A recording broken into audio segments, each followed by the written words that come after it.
beginning to look a lot like Christmas. And I'm back from my break. It is time to watch a Path video. After I nerded out in Path of Exile 2. But we are not going to watch a Path of Exile 2 video. We're going to watch Seth's Path of Achra review video instead. I found it fitting that after playing Path of Exile to watch something with Path in it, you know? It just felt like I should. How many of you have been playing Path of Exile 2 over the weekend, by the way? Also, hello to everyone. Hi, I missed you. Mwah! Now let's get to the video. Yeah. Hey, struggler. Seth here. Hello. If I sound sick, I am sick. When are you not sick? Rare water buffalo from Zhengzhou Wet Market, and I feel ill at ease. Hello, Chud. Apply your finasteride and strap in, because I have a new hyperfixation. It's difficult to recommend a roguelike, with the full knowledge that I'm asking you to memorize keybinds for an entire keyboard and dedicate the next week of your adult life to Anyone want to pap on BC? Seth, please. I barely started the video. Give me 1 second to strap in. Actually, he didn't give me a warning to strap in. Never mind. using advanced inventory management to haul a diesel engine across town. In a game with less visual fidelity than the graphing calculator I used to cheat on my math exam, Path of Achra is not only the fastest roguelike out there, it's also the only one that can be played by holding a single key. Similarly, you can speedrun adverts by pressing L on your keyboard. Buenos días, amigos. I'm currently in Mexico. Don't ask why. I've got just one small What do you mean don't ask All why? of my favorite shows are region locked. And by region yes, locked, mine too. I of course mean watching anything other than Dragon Ball Z in my area is punishable by death due to regional licensing agreements. But if you're seeing this video, that means I didn't get caught because I use ExpressVPN and was able to get access to my sweet content from all over the globe. ExpressVPN routes all of your internet traffic my country through a has secure so many encrypted tunnel, restrictions. so nobody, not even knows what you're up to when you go online. All it takes is one click, and now my internet traffic is a secret for me and me alone. Even ExpressVPN has no idea what I'm doing, thanks to their trusted server technology, which, if you didn't know, means they are literally incapable of storing your data. Now I'm secure. Hold on, I've got another problem. Every website is defaulting to this strange alien language I've never seen before. I brought it to the local university, and after an hour of debate between the world's most premier anthropologists, they've identified it as Spanish. It would take a lifetime of study to decide which of these myriad incomprehensible buttons are hiding the language options. A lifetime that I cannot spare. Thankfully, ExpressVPN allows you to easily spoof your location to one of over 100 countries. Just pick your location, click connect, and you're done. Much better. Right now, you can take advantage of ExpressVPN's Black Friday Cyber Monday offer to get the absolute best VPN deal so many you'll different find all year. languages, Find and out at the how same you can time, I'm get like, 3 months free by when scanning the QR code on screen, clicking the link in the description box below, or by going to expressvpn.com/Seth. The cartels won't wait for you, but I will. Holding tab will attack the closest enemy, pick items off the ground, and take the next exit automatically. Do not mistake this ease of entry for lack of depth, because I've played this for several dozen hours, and believe me, I don't know what I'm doing. It's very simple. You pick a race, a class, and a god. This is similar to real life, where, based on channel demographics, most of you are Albanian. Each time you kill enough enemies, your glory rises, which is this game's version of leveling up. This gives you a choice of attributes: strength, dexterity, willpower, or vigor, and gives a point. This kind of reminds me a tiny bit of Vampire Survivors. I wonder if it's like, in a way, that same premise for leveling up. To spend on powers. Powers are abilities in one of 9 elements, each with a unique playstyle. Of these, you can mix and match up to 7 powers from a total of 3 different elements. Or you can just hit random and spontaneously die because it gave you plague chance. And dropping enough points in certain... Of course, leave it to Seth to play something that has gore in it. Gore Cleave, the blood element. Why is it that he always picks games that look fundamentally like shit? Like, okay, the screen doesn't look as bad as when it's in combat, but it looks so bad. And at the same time, the games have so much depth in them. It reminds me of me starting out in Path of Exile back way yonder when the game, had nothing in it. It was bare bones, barely Act 1. It looked so bad. It looked so shit that it was off-putting. And yet when I got into it, the complexity, depth, the building of your character and making your own build and stuff was so much fun that the graphics kind of just vanished as an afterthought. And I have this in this game now too. I'm just like, when I saw it, I looked at it and I was like, it kind of looks shitty. And the more I listen to him showing it, the more I'm like, wow, actually, you know what? Looks kind of cool. Cat, what are you doing? Can you stop? Powers fulfills requirements, allowing you to select a prestige class, which will power scale your character from good to ridiculous. Completing a dungeon takes you to the Overland, where you're given a choice of up to 3 different paths you can take on the path of Achra. These give exact information on what items you'll find and which enemies you'll encounter. Items are important for survival, and enemies are doubly important, because if you don't read the fine print of their description, you'll die without knowing that a Storm Knight ignores 90% of your defense and shreds your early tank. I have a question for you. For watchers on YouTube, leave a comment. Do you read tooltips or do you just brute force your way? Because I swear, I feel like I'm an alien when I say that I read stuff.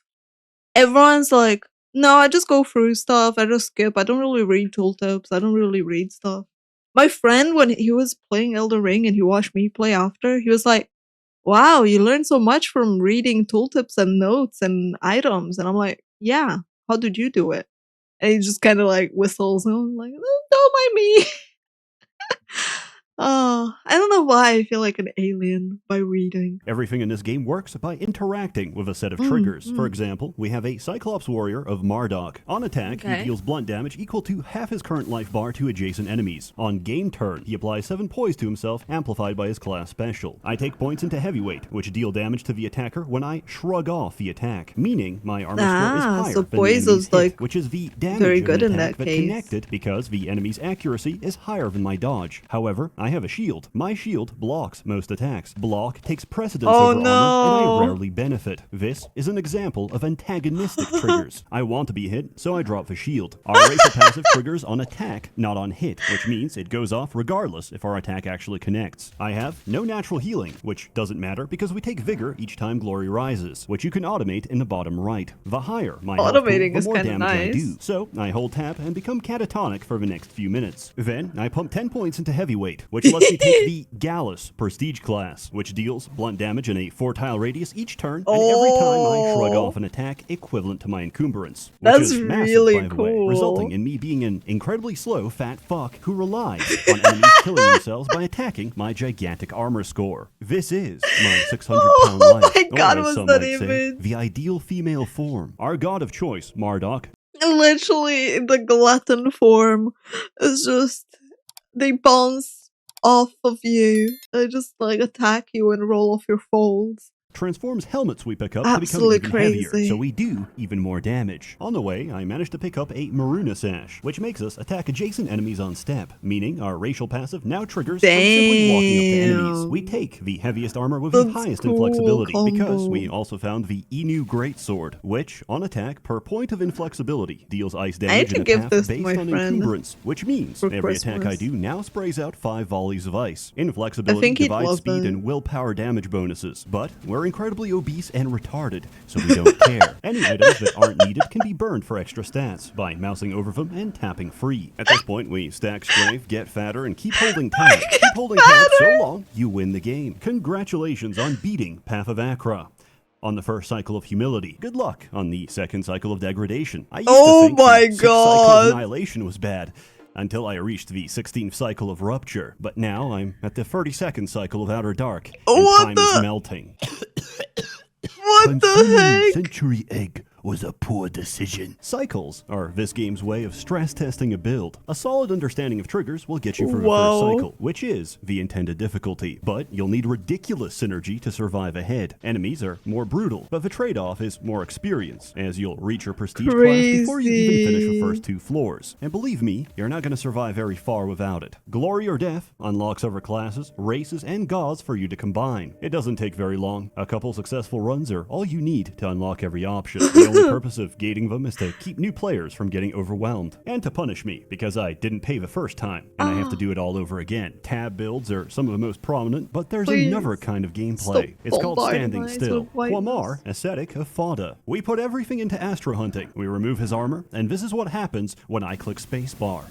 Whoa, Heat that is neon really genesis across the cool. room, very Evangelion-like. Very Exclamation each time I Evangelion-y. stand still by hitting spacebar. Astro hunting teleports me to the closest enemy and deals damage. And if I have no armor equipped, this also triggers on kill. Normally, after teleporting, you This is receive so stasis, which cool. prevents further teleportation. However, our god removes stasis on Standstill, leading to a chain reaction, where each time I score a kill, I trigger Astro hunting again and repeat the Nice. process. The Yo, build that itself is is so garbage. The important awesome. thing is that you have another key to press. Summon builds are self-explanatory. You fill the screen with summons that do all the work for you. Viviabra, Druid of Nice. Ninhur. Your class weapon deals poison damage to the closest enemy on summon. Prestiging in Briar Mage amplifies all poison damage by the stacks of Entangle on an enemy, which you apply each time you summon. Ooh. As most summons take place on entrance, Control you nuke the entire builder. floor before the turn even That sounds begins. You cool. win the game by entering a room. We've reached perfection because With the game by entering a room.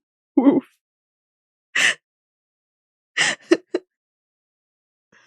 Oh man. So that kind of makes me think of the gift. It's like, are you winning, son? we're pressing no keys at all. Grove Cult fills the screen and heals you each time you summon. Grave Chant summons cadavers each time you He's make a been kill, playing which this for a propagates the while. feedback loop. In the event you don't win outright, Arbormancy and Overgrowth applies Entangle each Whoa. time a summon attacks or is attacked. Venokinesis deals poison each time you entangle, and The Dread Legion entangle randomly sounds really steroids funny your but forces each time they slow die, for some which reason. are instantly replaced because we summon 2 Briarfolk, 2 Geezes, a Vine Spawn, and a Hatchling every turn. That is Despite so dumping crazy everything how into willpower, many you'll you quickly reach your have. summon limit, or simply run out of space. Star Cult applies Meditate each time you summon, which, combined with the Entangle stacks from Briar Mage and your willpower, chunks the final boss from several million to 0. The king of many colors. And I don't like any of them. In this game, there's only one active ability. Prayer. Each god has free prayers which charge on different triggers. Do you enjoy putting your testicles in a vice grip and squeezing them until they burst like a little grape? Well, I've got just a build for you. Lokra, Priest of the Worm. The Worm is a god that corrodes every enemy on screen when they move or attack, and heals you for the stacks of corrosion under the condition that his first prayer isn't fully charged. What does it do? It pours acid on you. If enemies are still alive, it heavily corrodes your character. If enemies are dead, you nuke yourself for 300 psychic damage. It charges each time you enter a new area, so you have a choice between delayed or immediate pain. It's well worth it, and a single point in life chant outweighs the chemical burn. Status effects are incredibly dangerous conditions if allowed to stack. However, by taking points in a master power, such as Master Scorch, Freeze, Bleed, Entangle, or Doom, we are no longer affected and benefit from the condition instead. Sinking It's like, oh yeah, I like acid poured on me, what? Crazy. 20 points into Master Doom lets us prestige into Torturer. Each time we apply a harmful effect to ourselves, Torturer copies it to a random enemy according to our current stacks. Master Doom applies Doom to yourself on ally or enemy death. Priest amplifies status effects, giving us 50% more Doom. The Worm's second prayer charges on Standstill, but we take Projection to make our prayers count as Standstill, which means praying now charges the prayer. We make use of our infinite prayer with Necromancy, which on prayer Necromancy! the screen with trash summons for the purpose of killing them off. On ally death, they give us Doom stacks. Torturer propagates and copies our Doom stacks. Whoa, that is a lot of stacks. When attacked, a creature takes 5 death damage per stack of Doom, which importantly doesn't have to connect. So my skeleton swipes at the enemy, misses, and nukes them for 6 million damage. Welcome to Torturer. This is one of the most mechanically complex builds with the most actions on screen. Cool. So at this point, I recommend turning on fast mode, turning off VSync, and uncapping the frame rate. It's also incredibly fragile. Early game sucks ass, and if you encounter a Firebird, Thunder Priest, or Edlight, you won't have to worry about any of that. Because your run is over. With that in mind, here's something And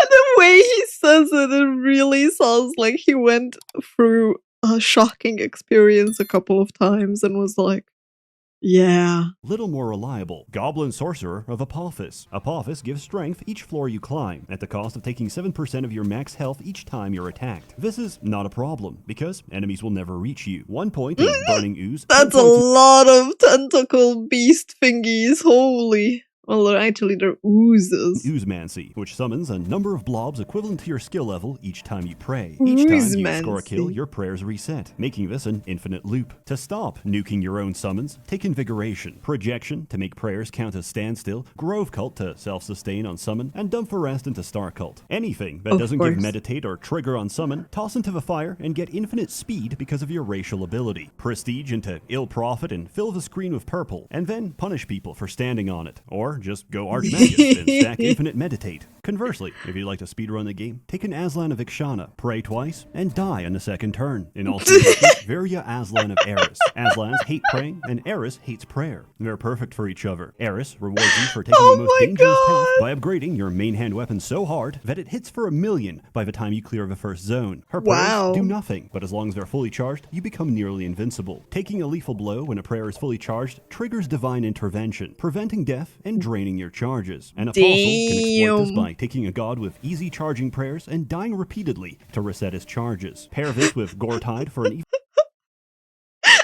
What's prayer if nothing?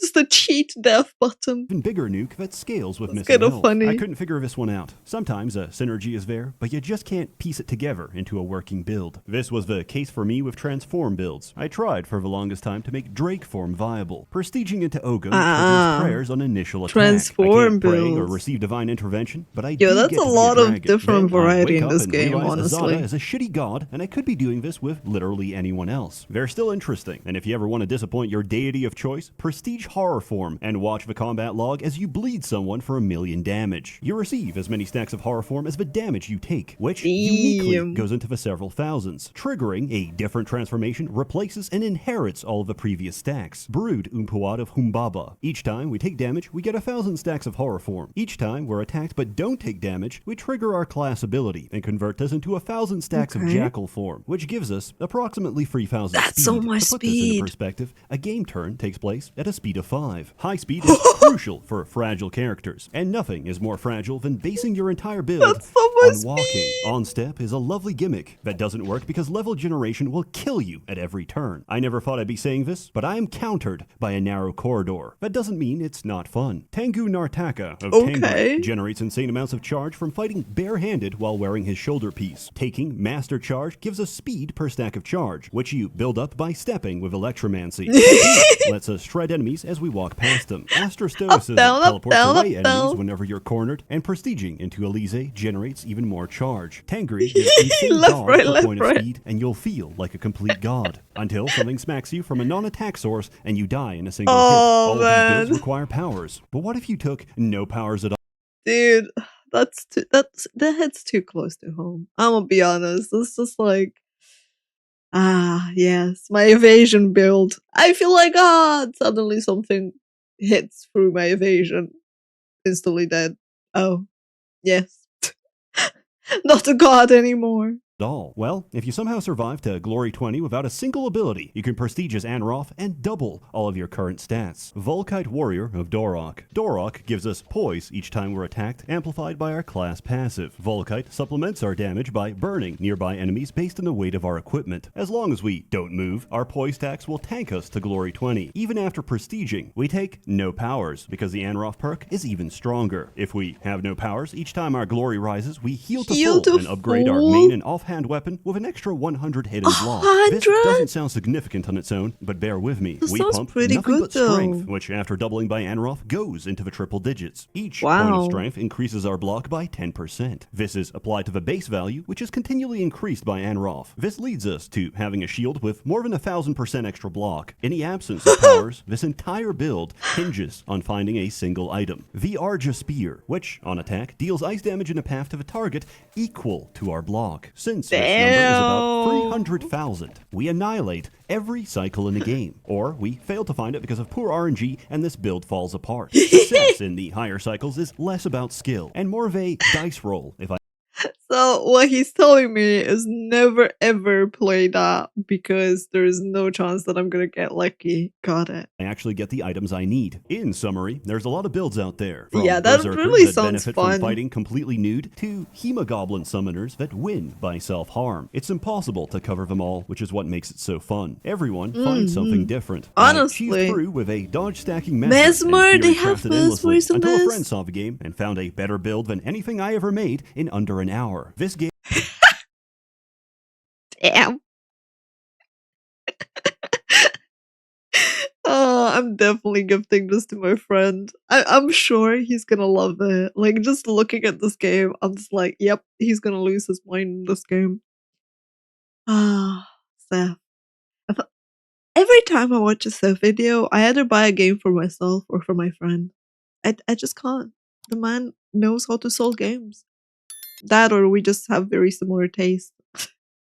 I think we just have very, very similar taste and complexity in games. Game is a fusion between This is highbrow and really higher cool. chromosome. The best builds are either made by master fury crafters or a Down syndrome savant, and there's no in between. Many games out there are wide as a lake and deep as a puddle. Path of Achra is a kiddie pool which you drown in, and 100 hours later, I'm still sinking. It's a slimline product with gameplay first. Pool And in in terms which of you graphics, drown. yeah, I guess it has color. For the Zoomers that don't have an internal monologue or the ability to visualize an apple inside their mind's eye, here's what the game looks like to the rest of us. My only critique is that the sprites are sometimes such low fidelity that I can't interpret what they are. The golden litter is meant to be 2 hobgoblins carrying gold. They are? It literally looks like an ass. Like, like this is the asshole. These are the feet. That's kind of like what I see. I thought it was a caked-up demon turd with muscular legs wearing heels. Naturally, it's not for everyone, but if you're neurodivergent and your nickname at school used to be Active Shooter, you might enjoy this. Your only limitation is your creativity and your stubbornness to see it through. Even when Bruh, I feel called out on the stubbornness part. it falls apart, restarting is a momentary setback on the path of Achra. In keeping with the lore of this game, my final score is don't know, don't care, and if I did, I wouldn't tell you. 10 out of 10. It's $10. Go get it. As always, more content to come, so stay tuned. Honestly, I'm just gonna say this. It sounds amazing. It looks like crap, but it looks also really fun to do various builds and Furycraft and just play dumb shit. And he said it himself. It's like very fast to do a cycle, which is appealing because you can like just play a bit unless you get addicted, in which case the problem. But hey, that's that's another princess problem, right? Members of a Merchants Guild generously funding and bankrolling these videos. You're all truly wonderful. Have a Merry Christmas, and I'll see you all next year. Thank you, Seth.